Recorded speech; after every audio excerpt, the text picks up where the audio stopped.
Welcome, everyone, to the long-awaited 10th edition of the 240p Club. Hi! We've seriously been around this long? Yeah, surprisingly. You know how we did it? We didn't podcast in a while. And I haven't killed you yet?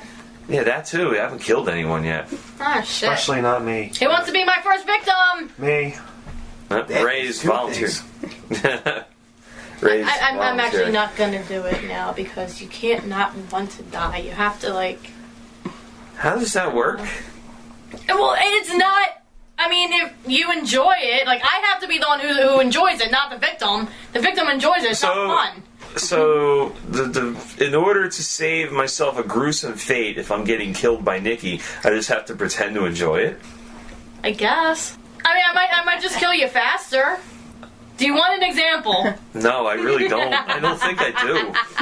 I don't think your viewers, whatever, want an example. I'll make it on Facebook Live. Don't worry. You're gonna kill me on Facebook Live. Yeah, why not? You almost killed Mel on Facebook Live. That was And my coffee table. Oh, I'm sorry. My coffee table almost killed you. Coffee! Yeah, this one here still plays Pokemon Go. No, I don't. Yeah, no, I did actually. Has the trend slowed up? It's waned a bit. It's waning. I think it's gonna be dead pretty soon. It's gonna be dead like Harambe. Did it mess up some update or something? It's gonna be dead like Harambe memes. Nobody's gonna know what that joke means a year from now. Exactly. I know. Yeah, we're gonna see it on Facebook on this day. On this day, yeah. And people are gonna be like, "What? On this Huh? day, What someone happened?" invented a Harambe burrito. Harambe burrito. Burrito. That's some bad Harambes. That's terrible.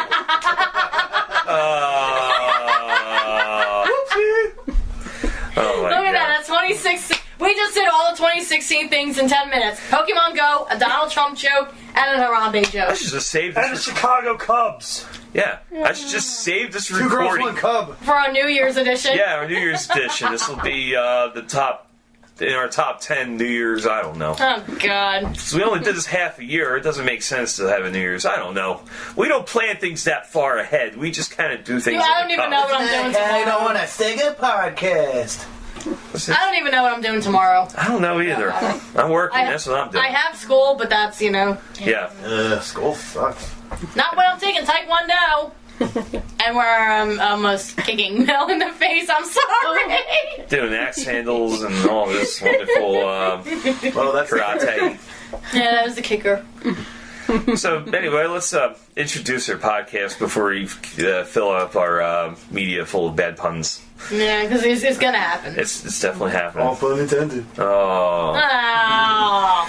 So right here, first of all. Hi, it's Nikki. All right, a little more. But I don't have anything interesting to say. I'm the one who kicks people. We were gone a month and you don't have anything interesting to say? I passed my math midterm. Yay! Yay! All right, we'll give her that. All right, sitting across from me. His name is John Cena! Da-da-da-dun. You can't see him right now. Yeah. No, that's Falloon. It's Yeah. not Cena. You got the John Close. part right. Yeah, Close enough. He's the And- pit. They all call him the pit. I'm currently sitting in the hole between my couch and my chase lounge. Yes, I am Ray, and I am currently the most reclined person in the entire world. Yeah, he's very reclined right now. You got to speak up though, because you're the farthest away from our Reclined. microphone. Nobody cares what I have to say. Everyone does. That's what I think of you. Damn. Thank you. Yeah, I just did that on That's the an podcast. insult, man. That's an insult. I just did that on the podcast. I don't care. Leave it to the redhead. Yeah. Oh, wait, I'm a red too. Oh, crap. Side effects. Redness may occur. Ah! It's not that kind of podcast. No redness.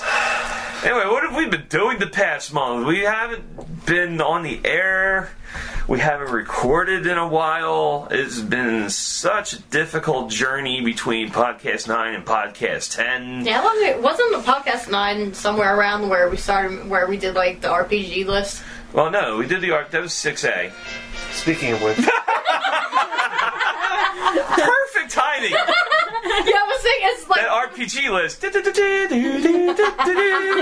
Nikki's phone goes off. Yeah, Can't Final spell Fantasy. RPG. Yeah. And you know I should probably put this thing on silent. Yeah, you should, because, Okay, it's on If silent. there was ever a movie rated RPG.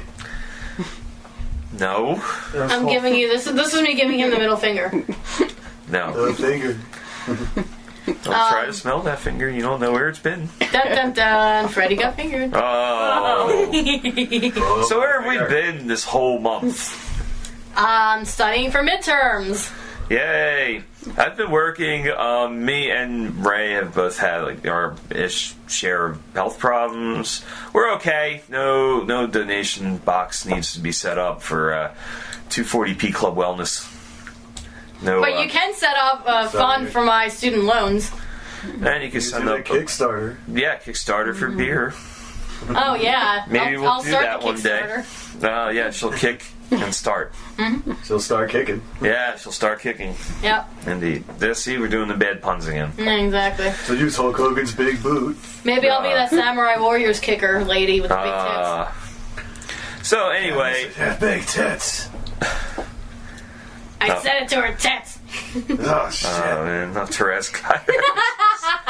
Anyway. that is so 2010. Yeah, I know. Kick out the hut. Anyway, as we were saying. So what we were, this past weekend actually we threw a party for some of our 240p club members here, and as well as We were there. yeah, because you're all 240p club members. I hope you were there.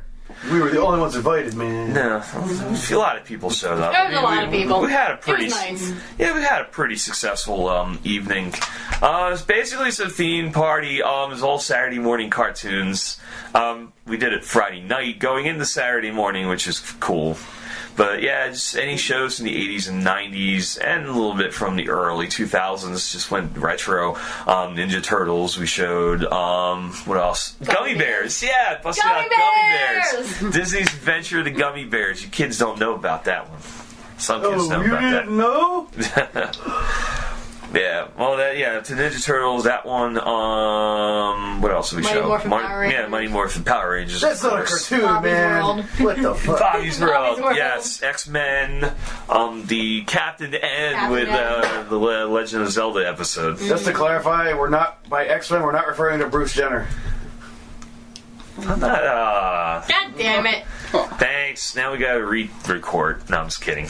No, we'll leave that in. I'll send a little hate mail to John, and who cares? We don't have a Tumblr. Yeah. I mean, I do, We're gonna but. make goofy jokes like that. Yeah. We're starting a Tumblr. We mean no offense to the transsexual community. We're glad you're listening to us, and we don't really care who you are, just as long as you are cool. Yep. Just now, disclaimers out of the just way. a We joke. can make jokes about Doesn't mean everyone. anything. Yeah. So, we showed all these cartoons. It was a fun time. It was had by all. Scooby-Doo was in there Was it a somewhere. pup? It was a. Yeah. That. Both of them, the 13 Ghosts Yeah. of Scooby-Doo, and we showed a pup named Scooby-Doo. I just remember the art design was so cute. Scrappy, Especially too. little Velma. She's like, Jinkies, Jinkies. It's Yeah. cute. And Scrappy, too. No, Scrappy wasn't in that. Well, he was, I think, but not in that one episode we Yeah. watched, not in the pup named Scooby-Doo episode. So all these Saturday morning cartoons we were watching from the 80s and 90s, Beetlejuice cartoon, the Addams Family cartoon, we had to throw those in because, Halloween's coming up. But anyway, that's what we did with our time instead of recording. We're sorry we didn't film any of that, but, Da-da-da-da. there you go. Yay. It kind of works itself into the retro culture because, we are all avid gamers, and for the most part, most of us in this room recording have played more retro games this year than we have modern games. So that was, Retro When I warfare did instead of have modern. time to play, yeah, when we had time, like when we're like not when in my work. face wasn't Like like Turtles in stuck in Time. a math book or something. Yeah, the funny part actually is I have a portable emulator set up so I can just play these games while I'm at work. Not while I'm working, unfortunately, when I'm on break, of course, because while I'm working, I'm not helping anyone come up, passengers or anything. I'm just sitting there playing video games. That's a quick way of getting fired. Yeah, pretty much. Then I get to go home and play the emulators or play the real systems on my TV because I won't be in work anymore. Of course, that is until the lights go off. Yeah. That's what she said. The lights go off, the heat goes off. Heat goes off, yeah. The roof comes off. Today. No, the roof's not coming off. I mean, when I say the roof comes on, I mean you'll be out of your house. Oh, yeah, true. Yeah. They get the eviction notice. Yep, 3 there you months go. behind in rent. What the hell are you doing? Don't watch Rent. Yeah, so there's a few times I have to put the controller down. It'll be your fun. No, it won't. Never mind. Put Yeah. the bug I was gonna make a down. really bad pun, but it just wouldn't make any Yes, sense. put the It's not bug funny. down.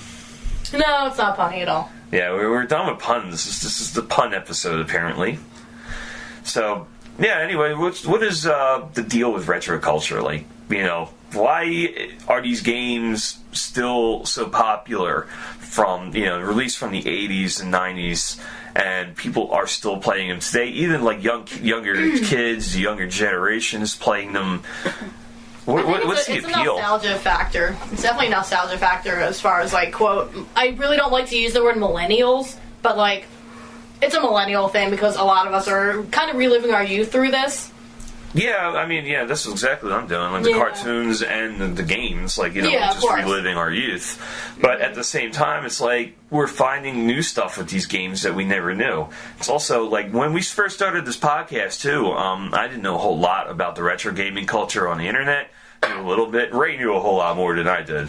A little. Yeah, so it was a unique experience, like going out there and adding people that were connected with it, other podcasts, listening to like other people talk, like Dedication connection. yeah, Yeah.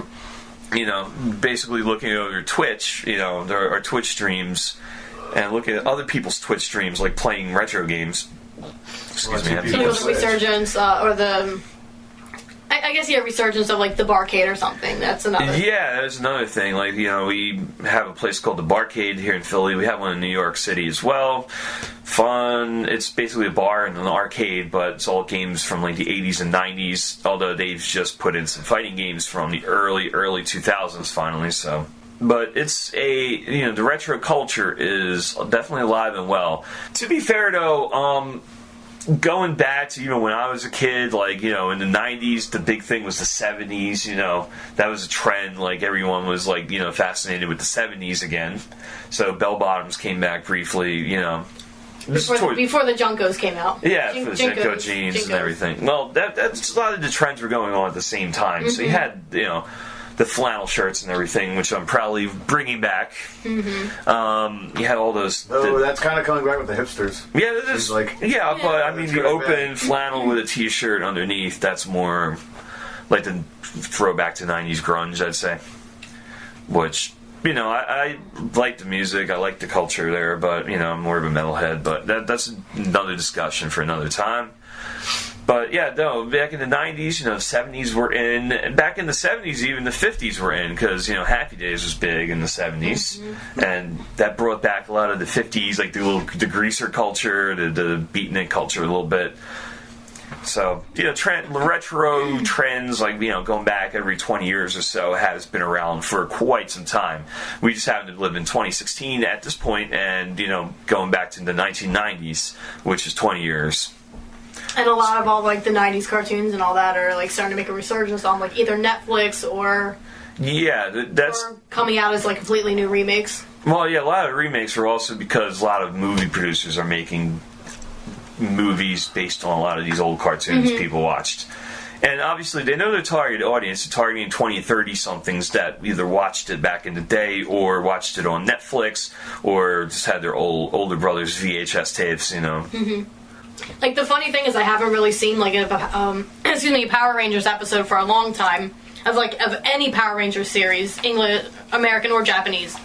My little cousin, I think he's about 5 or 6 now, and he had me watch, was it Power Rangers Dino Thunder? Is that the most recent? I'm not really sure. Yeah. I haven't really followed it. And we started watching it together, and I'm, like, completely glued to the TV. We ended up watching, like, 4 episodes in a row, because it was cool. Yeah. It was cute. Yeah, a lot of the source material from Japan for that case is now there's basically like, endless, because that show, the Super Sentai show, has been going on for years. There's like 10 now. Yeah. As far as like the American Power Rangers go, there's like 10. 10 but I saw a video which I heard at one point they actually ran out and they started doing American footage.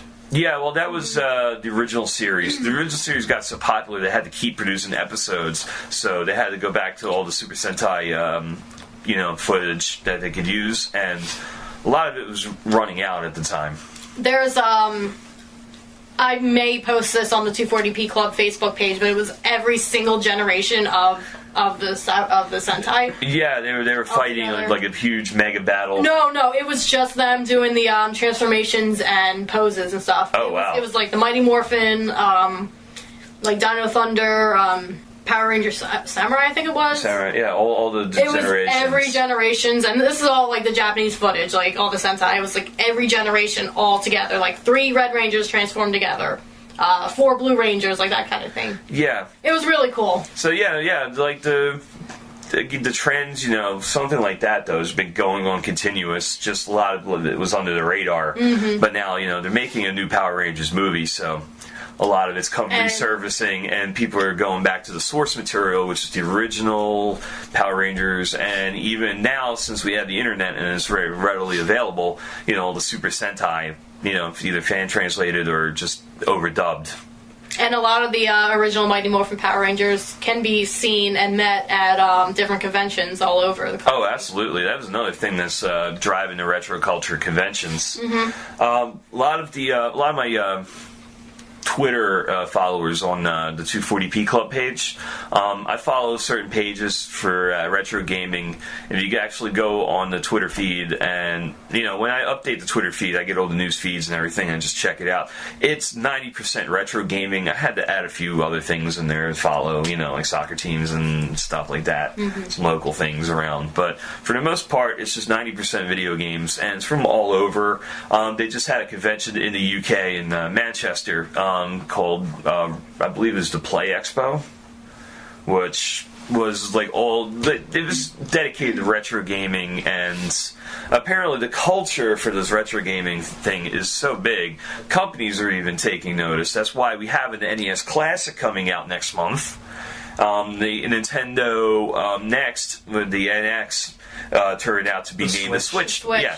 It turned out to be named the Switch now, and we're all left wondering what's going to happen as far as like retro gaming on that system.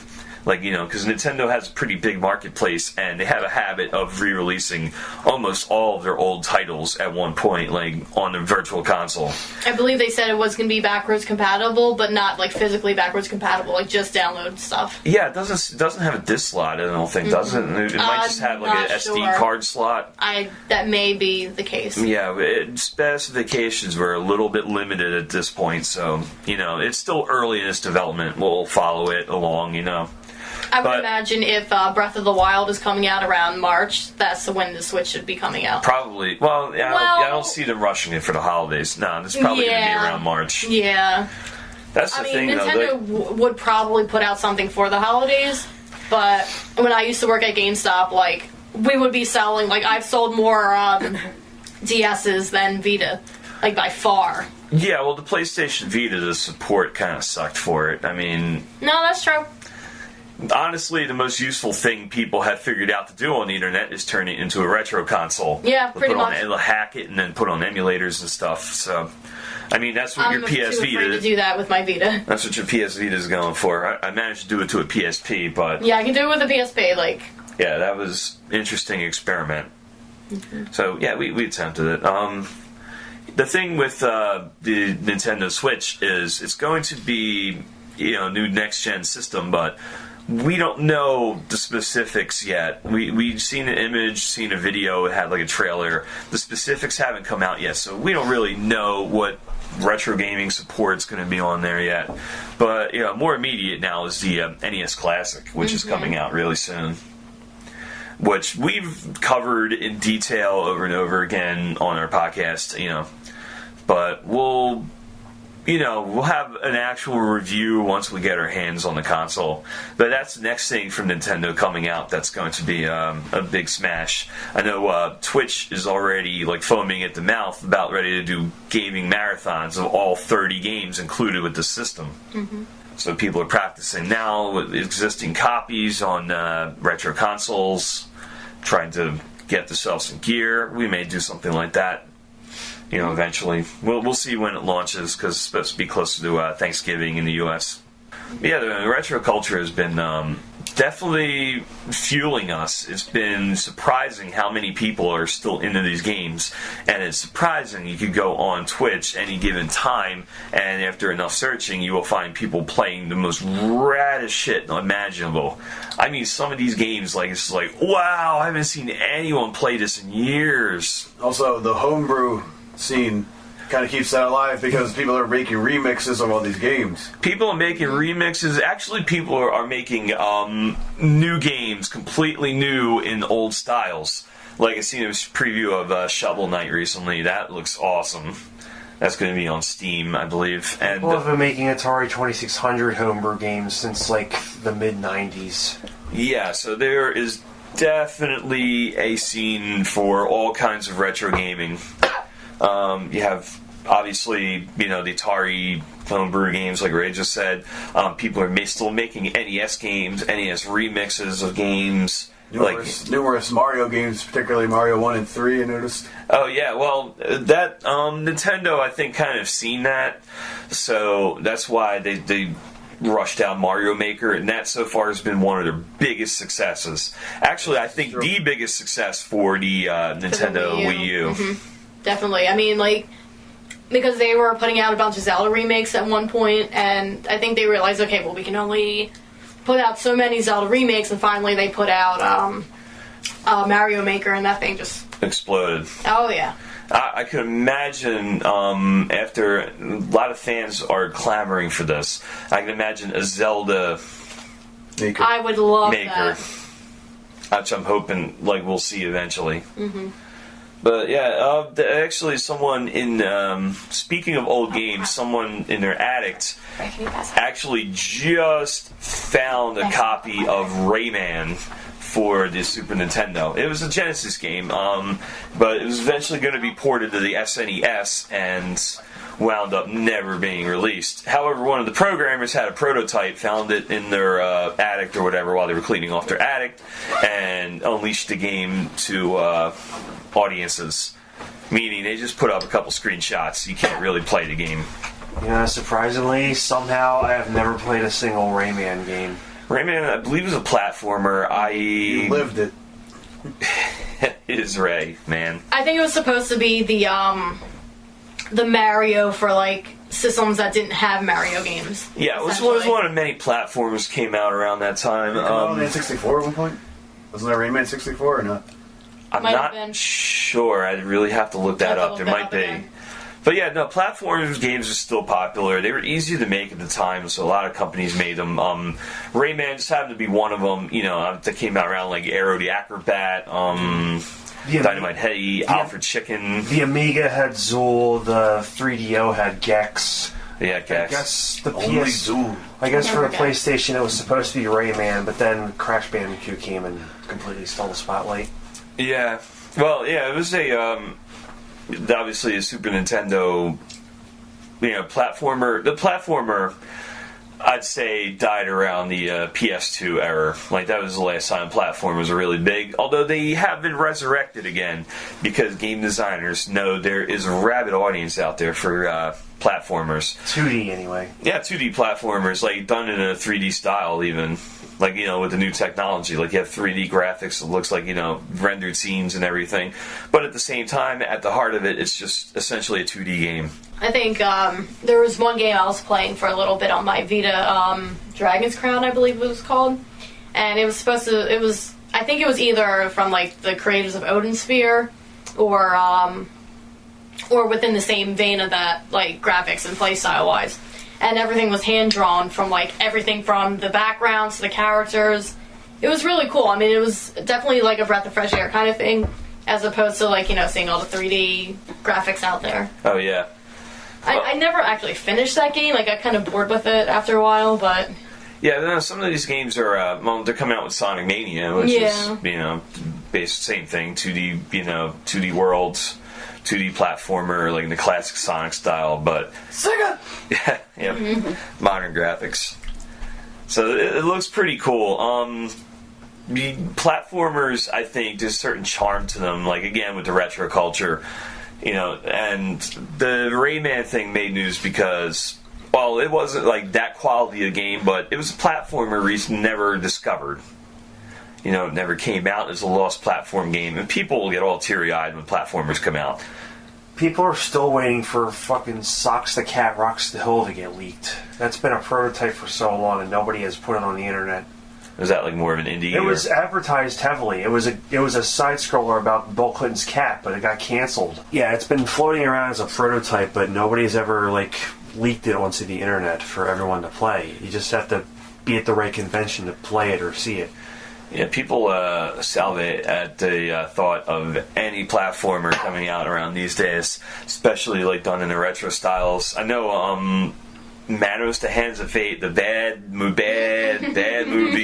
parodied many times on Mystery Science Theater 3000. Someone loved it so much they made a 2D platformer out of it, which is hard as could be, but easily available for download. They put the creepy theme in it. It looked like an old NES game. The artwork was just old NES style, those old original NES boxes from '85. It looked pretty badass. I haven't played it personally because I don't know. I'll play it eventually. Yeah, no, platformer. Future stream. Yeah, that will be a future stream. We'll go through Manos. It's not necessarily a retro game because it was very recent, but it was done in a retro style, so definitely... It counts. Yeah, it counts. Also, Shovel Knight, definitely want to play that. That looks like a Lost Mega Man game. It looks interesting. I want to play the Xbox One version just for the Battletoads level, which sucks because I have no interest in owning an Xbox One. Yeah. I have one. I honestly rarely play it.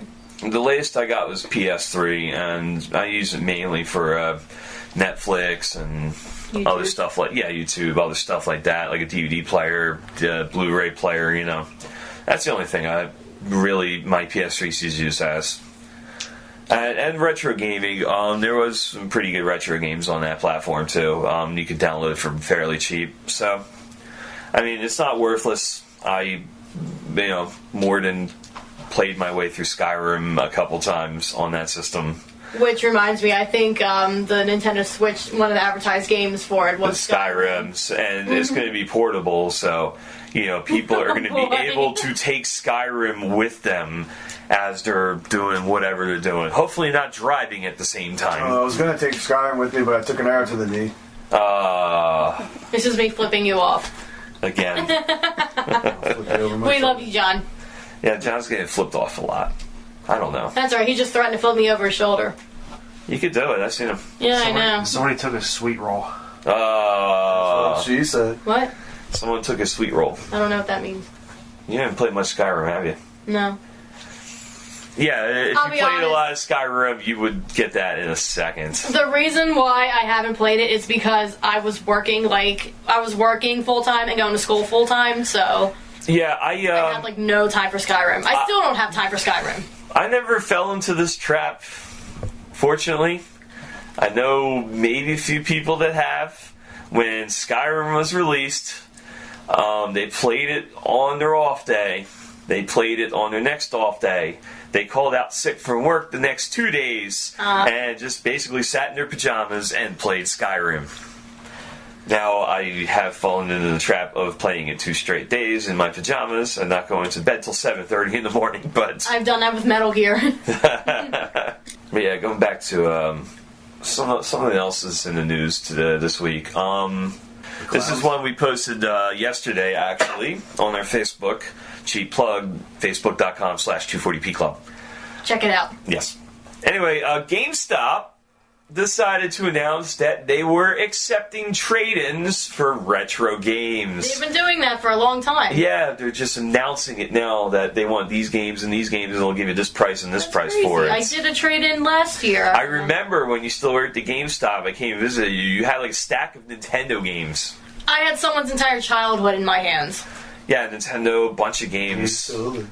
Here's the thing, like most retro gamers use eBay.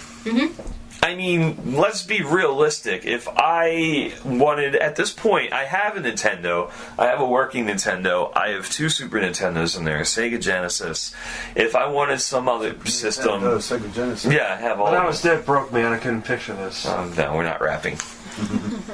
But yeah, no, I have all of that in my TV cabinet, locked away safe and sound. I have the wires, I have the controllers, I can hook them up anytime I want to play them. I have all the games, Safeway, blah, blah, blah, blah. Let's just say because this is going to be a real life scenario, I want a Turbo Duo. You know why? Because I missed out on that on my childhood, and because no one around here had one. Number 1. Number 2, it cost too much. And number 3, at the time, Sega Genesis was out, Super Nintendo was out. We played those. We didn't really play Turbo Duo, although it had some badass games. But if I really want a Turbo Duo to hook up to my TV to start playing, all I have to do is go on eBay and pay what I think's a fair price. You can look at like at least a couple different models of this. But all you gotta do is go on eBay, price, compare prices. You don't want to pay $400 something for something another seller is selling for about $200. But that's all you gotta do. Go to a reputable seller, check their reputation, see if they have a whole lot of feedback, then order. Bam! A couple weeks later, you will have a box in the mail with the system, hopefully working in working condition, or else you're going to leave them some nasty feedback and try to get your refunds. But literally, in this day and age, that is all you have to do to get a retro console. Why in the world would you try to sell these at GameStop for 1/12 the cost of what you would get for these on eBay?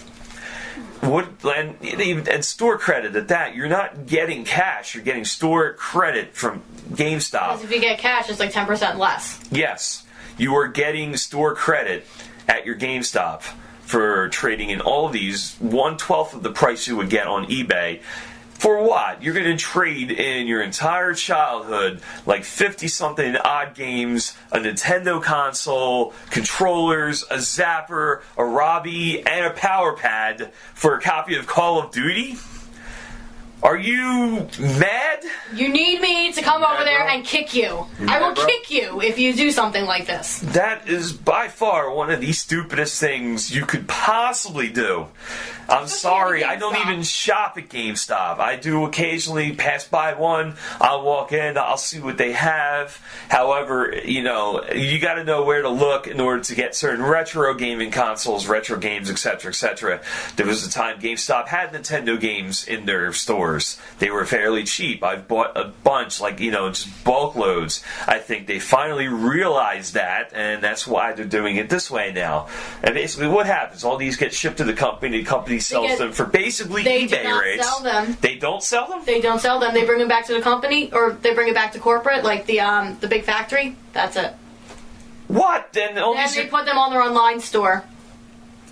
That's ridiculous. After a while. They put them on their online store after a while. They may have changed those policies since I've been gone from the company, but I can't picture them destroying some of these, although they have destroyed games before. Well, they have to reformat them to make sure that there's no data on it. Yeah, obviously, because you can't sell people's data on the secondhand market. Yeah.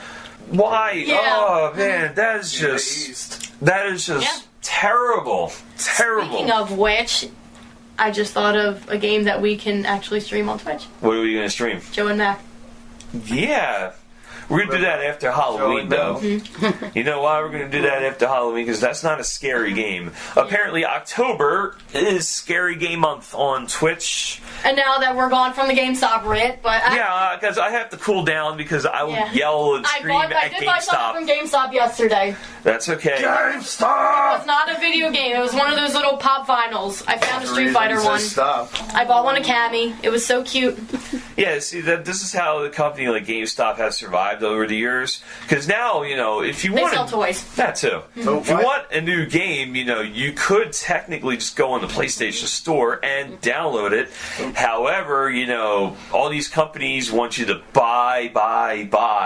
So why did they ever stop selling the retro games? At GameStop, Yeah. they wanted to get out of that market.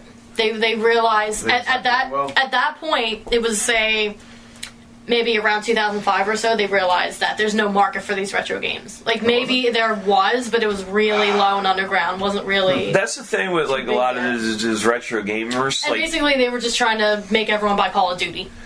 That too.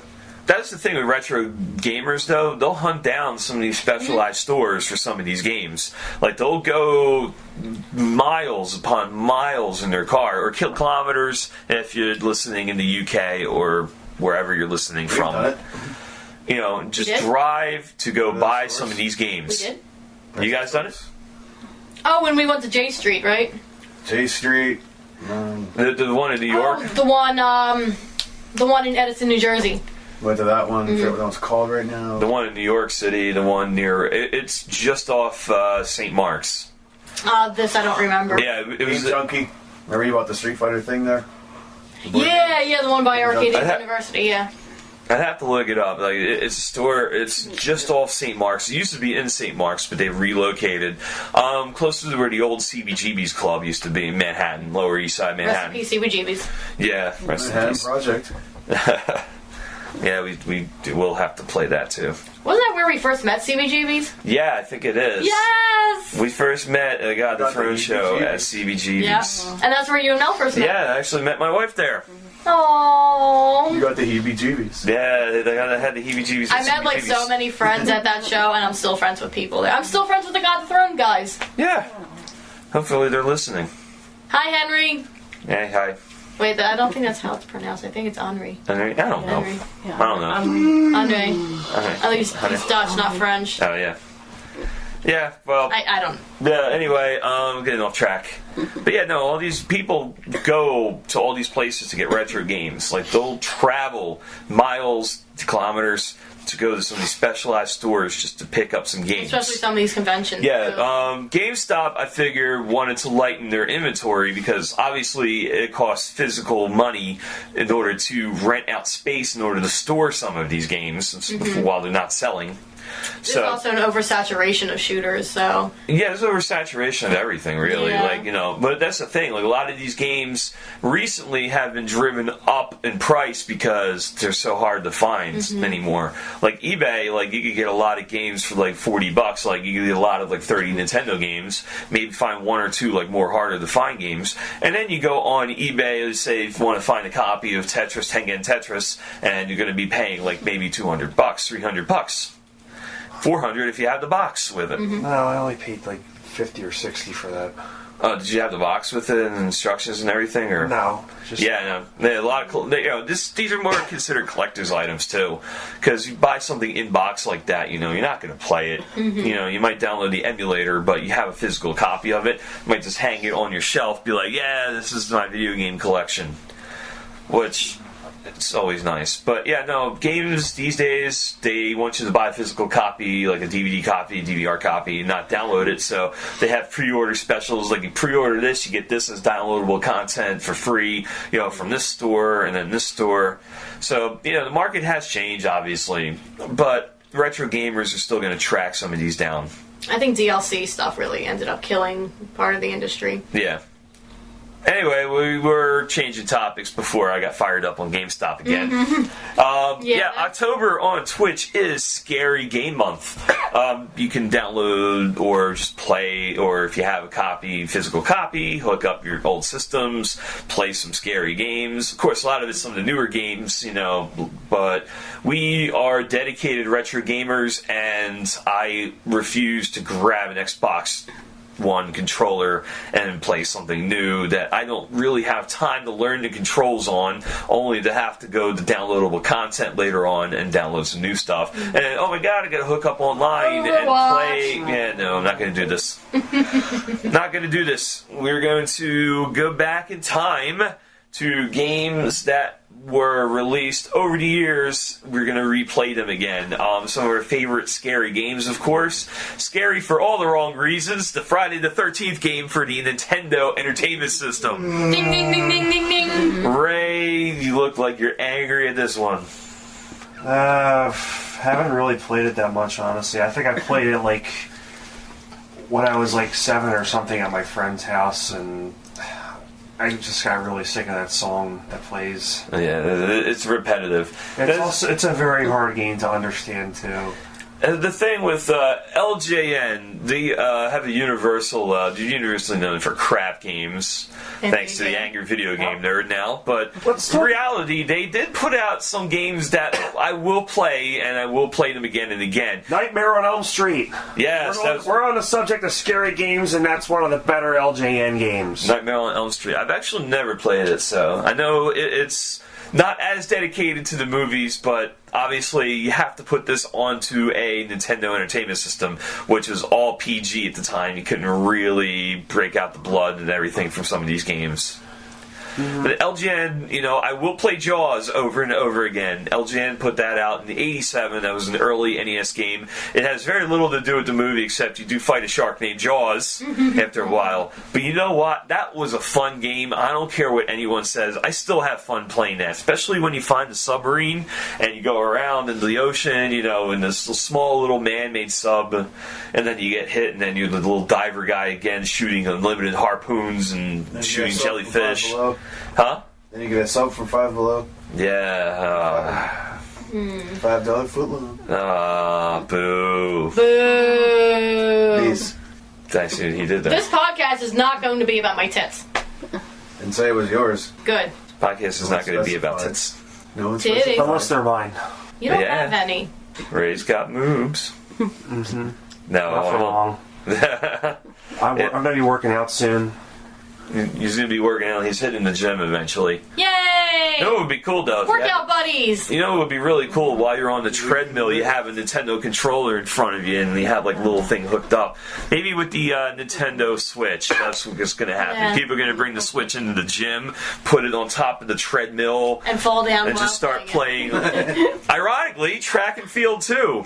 Oh, yeah! Why the hell not? Get a turbo controller while you're running. You're working out your arms, trying to play this fucking game, because some of these events were next to impossible. Trying to beat Usain Bolt. Yeah, basically. But, please don't ever do that at the gym. Don't do that at home. Please do not hook up a retro game or a modern game. Or any game. Yeah, any game. You can take a Game Boy with you. Yeah, but on a treadmill? Don't do it. Please don't do this, man. We're not going to be responsible for any injuries caused by. You're not responsible. Yeah, I'm not licensed yet, so please don't get hurt. Yeah, no triage from us. Yeah. Anyway, other scary games for the retro games. One we've been meaning to Twitch, and we probably will eventually. Decap Attack. I don't believe that game never got as big as it should have. It was pretty easy. It was an old Sega Genesis platformer. It came out just before Sonic came out, but it was fun, man. You were playing this little Frankenstein mummy thing. Basically, had a head coming out of his chest.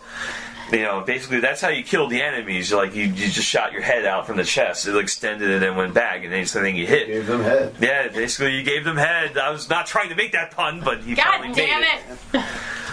Basically, that's what you do, and this game was a blast. Anyway, they're flipping each other off. I'm trying to talk about, Decap Attack. Great game. You could actually find a second head and throw that one.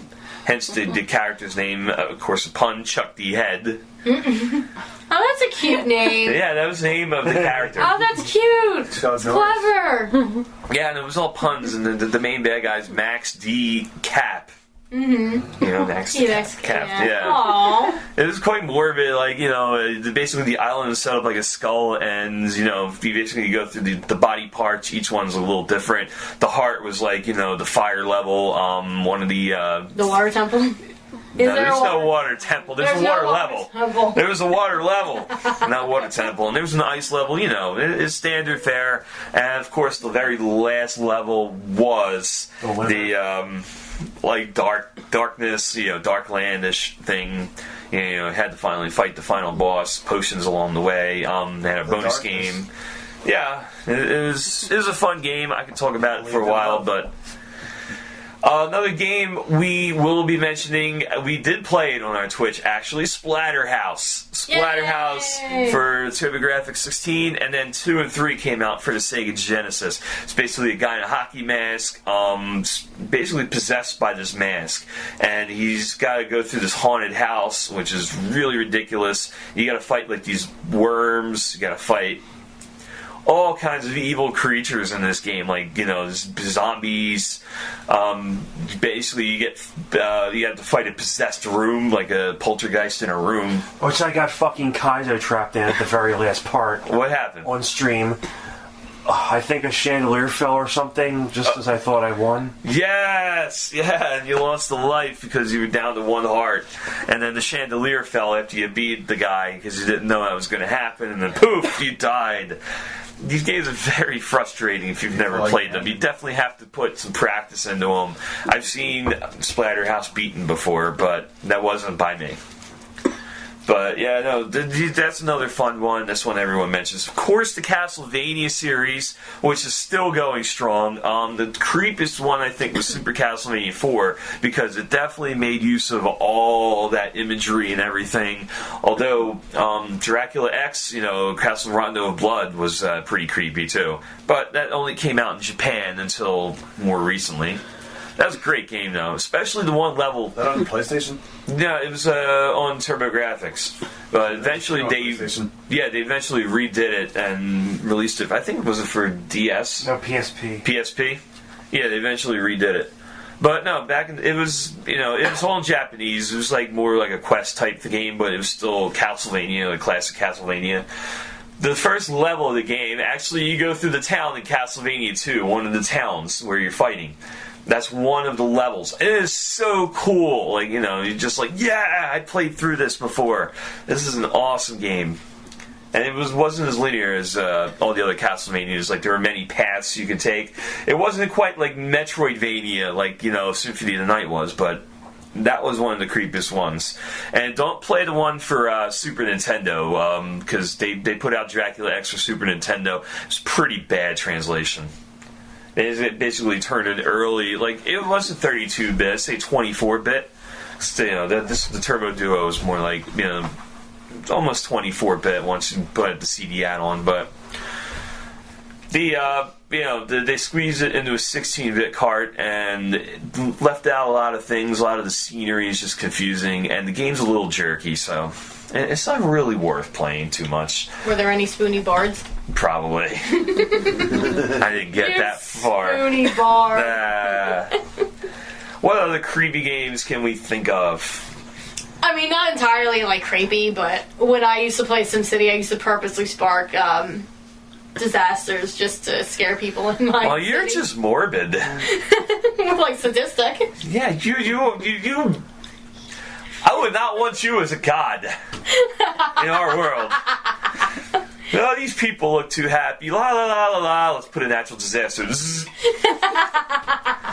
You people are too happy. I want you to be miserable like me. Nuclear explosion. Boom.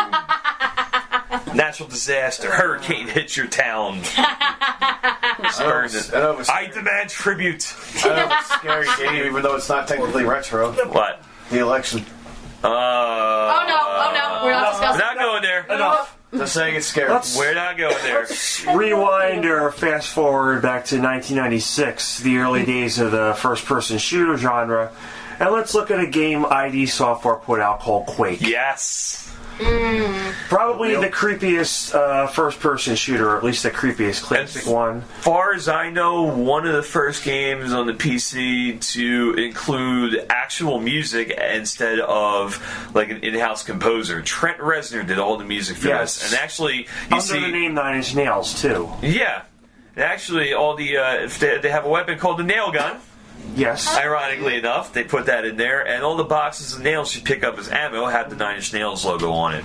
Oh, that's cool. There's actually, so it had a very ambient and very creepy soundtrack, unlike anything else he's ever done. Speaking of which, in Super Mario World, there's actually a reference to Trent Reznor. Yeah, the dinosaur is named Reznor. And actually, all the Koopa kids are named after musicians. Well, most of them are named after musicians. Lenny Koopa, named after Lenny from Motorhead. Wendy O. Koopa, named after Wendy O. Williams. Iggy Koopa, of course, named after Iggy Pop. They put all kinds of references into that game. As for the game itself, it is very fast-paced. You're basically fighting against a Lovecraftian elder god named Shub-Niggurath, who has taken over like a teleport system that was being worked on by the people of Earth. Quake was... The enemies are a bit more complicated in behavior than the games that came before them, like Doom and Duke Nukem 3D. And Quake was also really popular among the modders, and one of the most popular mods for a game of all time was called Capture the Flag, which is basically they turned a deathmatch into a big Capture the Flag game. Included, they given you a grappling hook, and basically you had to capture a flag and reach your enemy's flag. And you basically did a death match with like 4-on-4 teams or 5-on-5 depending on the server. And for Team Fortress 2 fans out there, let's not forget that the original Team Fortress was in fact a Quake mod. Yes. Except without all the silly hats. Did it have Quaker oatmeal? That's a silly hat. I'm afraid of the guy on the oatmeal box. We didn't watch any Rugrats, did we? No, we did not for the cartoon.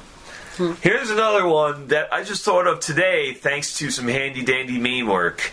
Maniac Mansion. It's not scary so much as creepy, but creepy in like a morbid, fun way. Like basically, this is a game designed for the computer by LucasArts. It's based on like a campy 50s B horror movie. Yeah, basically, your girlfriend was captured by this guy named Dr. Fred, they basically have all kids named, like they have a kid named Ed, they have a kid named, the wife's name's Edna. Edna, you see, they have an Edsel in the garage, like an old Ford Edsel. It is campy B-movie-ish. Basically, you are a teenager, you recruit two of your friends to go rescue your girlfriend, who's basically they're trying to take her brain out. She's in another castle. Again, the flip-off count is now up to 4 for this podcast. And if you're taking shots, you're at 4. Yeah. No kicks yet, surprisingly. No kicks. Not yet. Not yet. Pick cereal. Dude, if I kick at him, he's gonna throw me to the floor. Yeah. Oh, crap. It's not that kind of podcast. Anyway. Oh, crap. Yeah, Maniac Mansion, point-and-click game. You form commands, and yeah, basically you point, you click. They made it for Nintendo, which is as quality as the PC version, believe it or not. And just for PC, they made a sequel called Data Tentacle. There's something called a green tentacle in Maniac Mansion. It's basically this alien. He's just a giant tentacle. And he's green, obviously. And basically, you have to help him with his music career. That's how you win him over. That's you one of the possible ways to win the game. Yeah, there are a few ways. This is basically a puzzle game. You have to solve a giant puzzle. And let's not forget about his evil brother, the Purple Tentacle, who works for Dr. Fred. Yeah.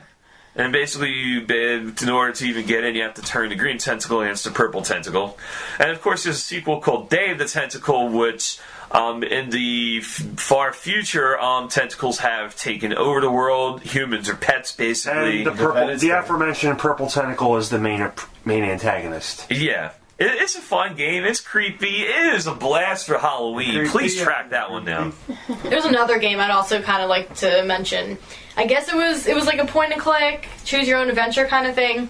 It was within the realm of Chrono Trigger. It was, I think it was supposed to be one of those in between Chrono Trigger and Chrono Cross.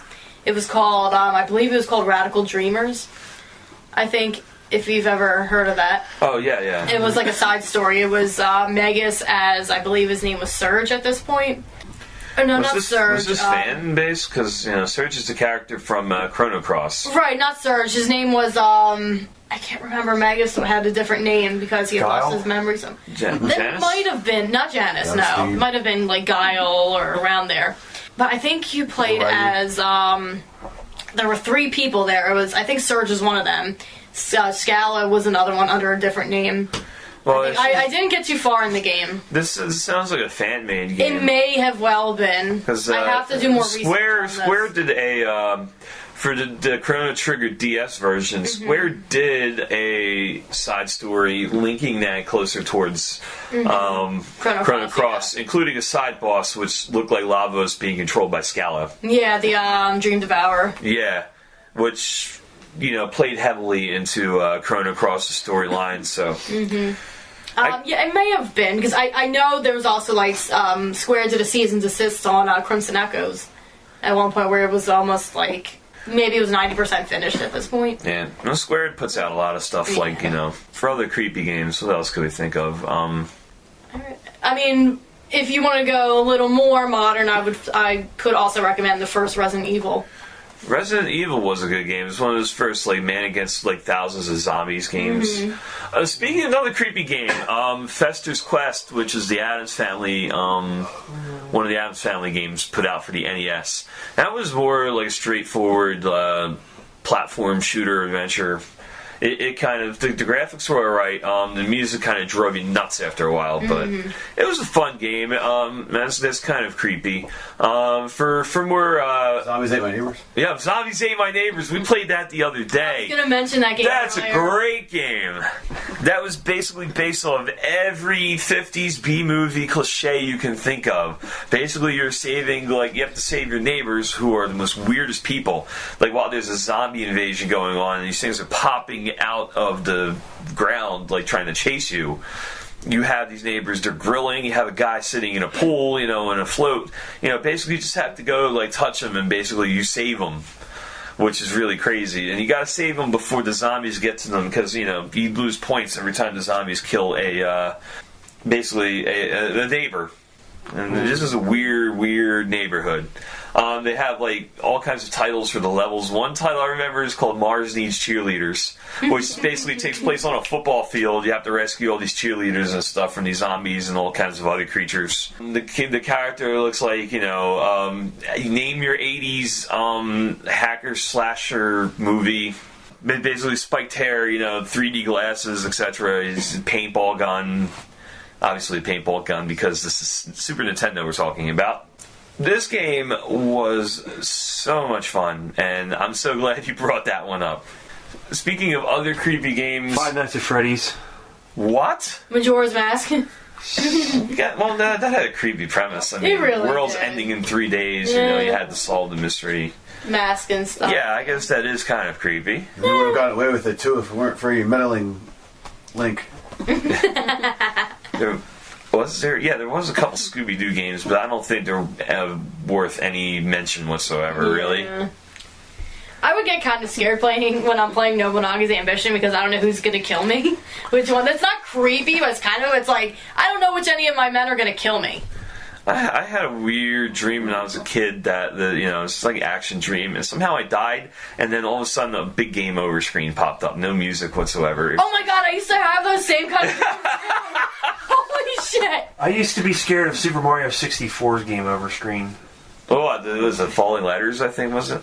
You know what else is really creepy? It was Mario looking really dizzy against a red yeah, background with distorted music playing. You know what else is really creepy? When you're playing, Street Fighter 2 or Super Street Fighter 2, and, the KO screen comes up, you ever seen what Bison looks like when he has that defeated face? Yeah, he looks creepy. That is one of the scariest freaking things I've ever seen in my life. It still scares me. Someone posted that face on my Facebook once, and I screamed and almost deleted him. You're scared of the California Raisins, aren't you? Yes, I am! Oh. Me and Ray were both California Raisins one year. Sorry, Shadow. Scared my cats.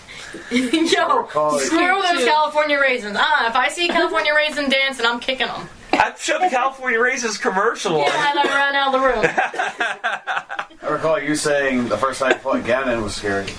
Ganon is scary. Yeah, Oh no, you don't. Ray's dancing like a California race. California Rayman. That's a typical name. California Rayman. Yo, those things are creepy, man. That was. Almost as creepy as those Osomatsu kids. I don't know what you're talking about there. It's some new anime. You totally lost me at that one. It's this new anime, and it's like a family of like 6 kids. Their names all end with Matsu, and the only way you can tell them different is their color of their hoodies and their facial expressions. They're supposed to be like... Oh, it's like River City Ransom. Yeah, it's supposed to be... I think they're like sextuplets, I think they're called. When there's like 6 of them. Yeah, sextuplets. Yeah, and it's just... They all look the same except for different facial expressions. That's scary. creepy. Yeah, they're creepy. That is definitely creepy, because there's no such thing as identical sextuplets, actually. Yeah, I know. So in other words, they're the Power Rangers. Yeah. But anyway, so back to California Raisins that we were talking about. Yeah, you were scared of them, and yeah, there was an NES game, actually. Yeah, I know. Made by Capcom. It never came out. It's a prototype Lordy. that you can only play on emulator. No, it came out, I think. If it was made by Capcom, watch that shit show up in Marvel vs. Capcom 5. Now you say The it. California Raisins? 4. Yeah, it was advertised, but they pulled the plug at the last minute. I guess licensing, because You jinxed it. the name of the licensing ran out. Something like that. You know who else is creepy? The Planters guy. The Mr. Peanut? Planters Peanut. Mr. Peanut's creepy to you? Creepy. They're all creepy. Jesus Christ, Nikki, does anything not scare you? Yeah. Wait, I don't know. I'm surprised Mr. Met doesn't scare you. I'm okay with Mr. Met. You're okay with Mr. Met? Unless he starts chasing me, then I gotta kick him. The Fanatic is okay. We had a picture of Mr. Peanut. Mr. Peanut's not that bad. Not as bad as the California Raisins. California Raisins are scary. I'll show you. Me and Ray, actually, we'll Photoshop this together. Me and him, like, as California Raisins. I didn't know him back then, but apparently, what is it for your, like, this shows up when on you were, my like, Facebook. 6? 4. When you were 4? I'm a little older than you. I think I was like 6 or 7. But like me and him were both California Raisins, apparently the same Halloween. It was cool. Like, you know, as soon as I mentioned it, he's like, yeah, I was a California Raisin too. California treason. When I used to go to this old movie theater, the movie theater's mascot was a California Raisin. And mind you, I'm like maybe 6 years old going to this movie theater looking to see the Casper movie. Is it Casper the Friendly Ghost? Oh, yeah, the first, the one with Christina Ricci. And and the first commercial was a California Raisin commercial, and one of those raisins is coming on the screen dancing some Little Richard song, singing and dancing. And I'm 6 years old and I'm terrified of this shit. Yeah, and I'm like, no. Casper the Friendly Raisin. This is like me and clowns. I do not like clowns. Then you would have hated Killer Clowns from Outer Space. Oh, yeah. That's what we were watching last night, like, as part of our, like, Halloween week. Oh, crap. Turn that on. Yeah. Speaking of clowns, if any of you guys are, and most of our fan base, you know, is our friends here and they listen to metal and everything, there's this really funny video on YouTube. It's Ronald McDonald singing over a Dimmu Borgir song. It's so funny. You gotta look this up. Some random internet stuff we have to definitely check out. It's one of the funniest things I've ever seen. It's creepy, though. It's creepy. I'm gonna tell you, it's creepy. Trend. Oh, yeah, that was another thing, the creepy clown trend. I can't really... We're going way off topic here. This has nothing to do with retro gaming, but apparently a lot of people have taken it upon themselves to dress as creepy clowns nowadays and do creepy stuff. Like, you know, some of the people are doing it as a joke. Someone, like, actually got hurt, like, mugged by a creepy clown. I think, didn't someone get killed, I think, by one? I don't think anyone got There's killed. been more things going on. But I know there was, like, this Yeah, someone got 13... stabbed in Reading. Oh, I did hear that. Yeah, still getting stabbed and everything. But the thing is, with big cities, don't be that dumbass that dresses as a clown and expects, you know, people to be cool with you doing creepy stuff to random people. Because there's a series today. It was a story on the news. Apparently, someone got a gun pulled on them, dressed as a clown, like trying to scare someone. Someone just pulled a gun on him and was about to shoot him. Mm-hmm. So I think there was another story where it was like a 13-year-old girl she was either from New Jersey or Texas, and she wrote about how clowns were going to come to the school and shoot it up, basically. Yeah, it was like a 13-year-old and a 14-year-old. I think 2 people got charged with that. Yeah. So yeah, no, Just can't don't be doing that kind of shit. Yeah, don't do that for Halloween, especially for Halloween. Just don't dress as a clown and There's like a million other things you can dress as. Apparently, everyone's going to be Harley Quinn this year. Yeah. So hell, dress as Princess Jasmine for Christ's yeah, sake. do that. Just do your I favorite. wasn't allowed to dress as Princess Jasmine when I was a kid. Do your favorite 8-bit character. There you go. 8 or 16-bit characters. We're going to segue that greatly into our next discussion here. Cosplay your favorite video game character. And take a picture and send it to us. We'll post it, I'll post my cosplay pictures too. Yeah, Nikki will post some of the stuff she's done, including some of the Street Fighter characters. She did Smoke from Mortal Kombat's. Melina, Chun-Li. Have you ever done Cammy? I have not. Well, Cammy will be eventually. Yeah, I was contemplating, but her costume, if you want the actual costume, I found it on Amazon for like $70. Which is kind of bullshit because her costume is just a freaking green swimsuit. And I found a green swimsuit on Amazon for $5. Yeah, and you could just basically paint yourself. Yeah. So yeah, I mean, if you have any really cool costumes, any really cool, for Halloween, any cosplays done at conventions, any cosplays you've done just for the hell of it, yeah, send it to us on our 240p Club Facebook page or 240pclub@gmail.com. We'll go through some, and if it's safe enough to post on Facebook, we will. With your permission, of course, and we'll plug you and everything. But, video game characters especially, that's what we're looking for. If you dressed as, like, the Master Chef, probably not. Master Chief, I'm sorry. Master Chief, yeah. Yeah, Master Chef is Master Chef. Yeah. Bork, bork, bork. Yeah. I think Halo's a pretty cool guy. He shoots aliens and doesn't afraid of anything. There you go. I would be more interested in someone dressing as Cortana, just saying. Yeah, or, I'm sure there's plenty of the Mario, but yeah, it's Halloween's coming up. Post your best cosplay, best costume, what the hell, I'm just gonna go as Mario to a Halloween party, or Link, or I want to see someone do Kirby. I dressed as Link at school last week. Nice. It was nice. It was cute. Nice. No one knew I was Link. That's the sad part. Boo. Everyone thought I was an elf. I mean, technically, Link is kind of an elf, but he's actually a Hylian, but, He's adorable.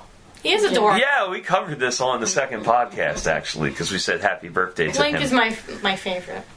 But I'm actually dressing as Sailor Mars for Halloween. So he's your bae? Oh, God. Link in part. I will suffocate you with a pillow. He might like it. Yeah, I know. That's the sad part. On that note, shall we call it a day? Or night, or whenever you're listening to this. Let's end it on a nicer term, rather than me being a sadistic BDSM person. Well, we already know. Yeah. We already know. Everyone out there knows. Anyway, I'll end this by saying who I'm going to dress as for Halloween. I'm going to dress as Sailor Mars and maybe something else for Halloween. I have to see if this costume is going to fit me. Sailor Mars fits, no problem. It's this other costume. I'm unfortunately working, so my Halloween costume will be me in my work uniform. Boo! Yeah, I know. Mel, who are you dressing as? I don't know. Well, I have no idea. Crazy cat lady. I don't know. No. Yeah. Super knitter. There you go. Hey, your weapon can be knitting sticks. Yeah. Yeah. Ray, what are we going to see you dressed as? I'm going to be dressing up as an asshole. Okay, Flu. You? John Cena! I can see that, We can't actually. see you So then. can I. Yeah, but yeah, we I mean, can't look, see you, you're actually. wearing the shorts now. All he is- Yeah, he needs to. Well, he doesn't really wear a shirt. Yeah, he does when he's coming down in the ring. Oh yeah, then he takes all it I need is off. the shirt. Yeah. And I say put my hoodie over it so when someone asks, what are you supposed to be? I can use the meme. There you go. There you go. Yeah. Happy Halloween, everyone! Happy Halloween! And just remember what Peter Steele said: every day is Halloween. Yes. Thanks for listening to us today.